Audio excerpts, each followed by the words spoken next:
नमस्कार छात्रों। आज मैं आपको कक्षा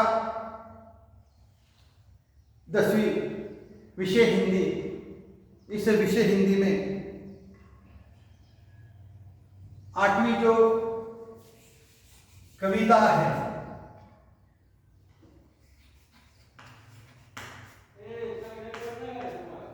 उसका नाम है गजल।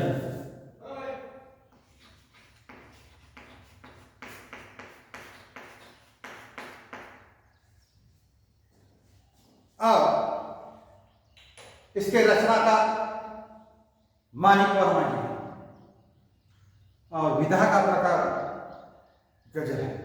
तो छात्रों, पिछली 2-3 तासिका में मैंने आपको इस कविता का सरल अर्थ बताया, इसके साथ साथ कवि का परिचय, उनकी कृतियां, सारांश के बारे में जानकारी दी है। आप इस कविता से हमें क्या संदेश मिलता है इसके बारे में मैंने जानकारी दी है। तो आज मैं आपको इस गजल, इस कविता में कुछ पंक्तियों का मैं आपको भावार्थ बताता हूं। वो पंक्तियां है, देखो छात्रों। एक जुगनू ने कहा, मैं तभी तुम्हारे साथ हूं, वक्त की इस धुंध में तुम रोशनी बनकर देखो।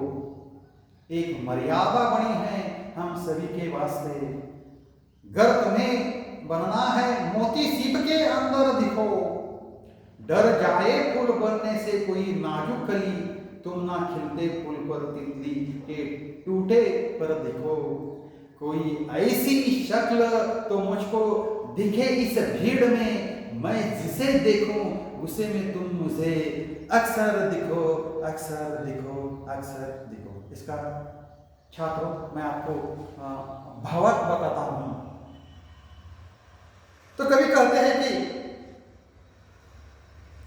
अंधकार में जुगनू की धुन से निकलने वाली मामूली प्रकाश का बहुत ही महत्व होता है, क्योंकि वह स्थिति को बदलने के लिए कुछ प्रयास तो करता है।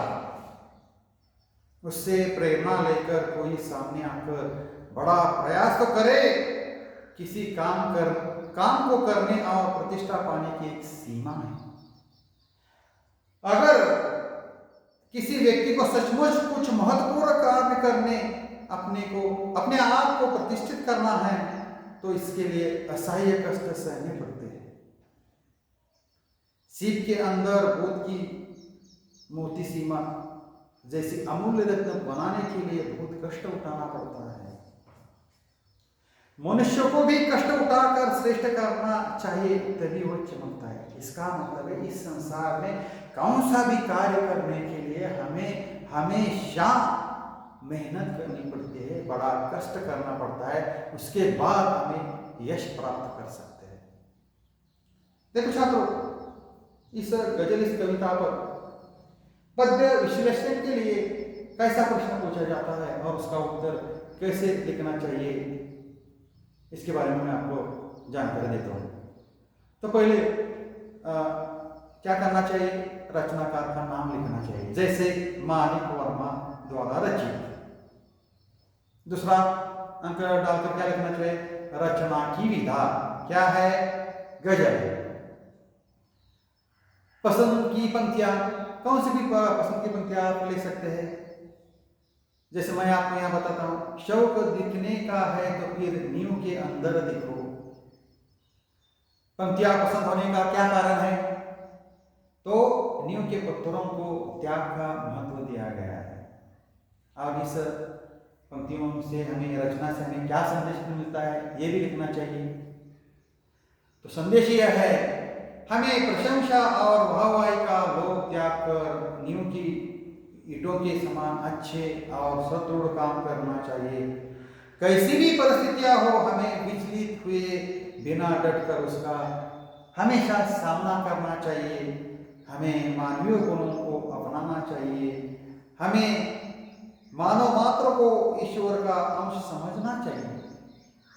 हम प्रत्येक मानव से सहानुभूति रखकर उनके दुख तकलीफ को दूर करने का यथासंभव प्रयास करना चाहिए।